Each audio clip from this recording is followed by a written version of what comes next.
இது லுக்காக இருக்காரு. உண்மையாகவே எனக்கு வந்து அந்த லுக் ரொம்ப நல்லா இருந்தது. அதாவது வந்து தப்பா கொடுக்குற சொன்னவங்க லெஜண்ட் பார்க்கும்போது கொஞ்சம் பொறாமையா இருந்தது. இந்த பக்கம் தமன்னா அந்த பக்கம்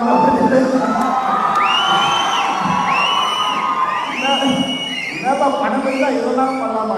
ஆனால் லீடர் போஸ்டர் பார்க்கணும்னு சொன்னேன் சரவணன் ஃபர்ஸ்ட்லேயே நீங்கள் வெற்றி பண்ணிருக்கீங்க. இந்த படம் நிச்சயமா எல்லாரும் வரவேற்கலாம். ஆனால் ஆடியன்ஸ் வந்து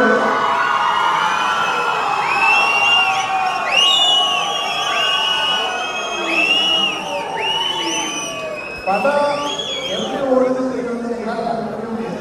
ஏன்னா நான் வந்து ஒரு படத்தை 100 தடவை நாங்கள் ஒரு படத்தை 100 தடவை பார்ப்போம்.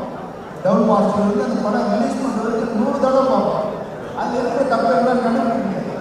ஆனால் படம் ரிலீஸ் ஆகி முதல்ல அந்த ஃபர்ஸ்ட் ஆடியன்ஸ் வந்து பார்ப்போம் பாரு, அப்போ எல்லா தப்பும் கண்டுபிடிச்சிருவோம். அவன் எங்கே கற்றுனாங்க. அப்போ ஆடியன்ஸு தான் அந்த படத்தோட உண்மையான டைரக்டர். அப்போ ஆடியன்ஸாக நான் பாடல் அந்த கோச பாடல் இந்த படம் வந்து ஒரு மிகப்பெரிய வெற்றி அடையும். அதனால இந்த படம் மிகப்பெரிய வெற்றி அடையணும். ஆடியன்ஸ் தான் ஒரு கோரிக்கை என்னன்னா இந்த படத்தை ஜெயிக்க வைக்க, இல்லைன்னா ஜெயிக்க வைக்க. இன்னொரு விஷயம் சொன்னாங்க, அதாவது என்னன்னா வணிகத் துறையில மிகப்பெரிய ஒரு சாதனை அப்பா. அதாவது நேர்மை, குறைந்த லாபம், நிறைய கஷ்டம். இதுதான் அவங்களோட வெற்றியோட இன்னொரு காரணம்.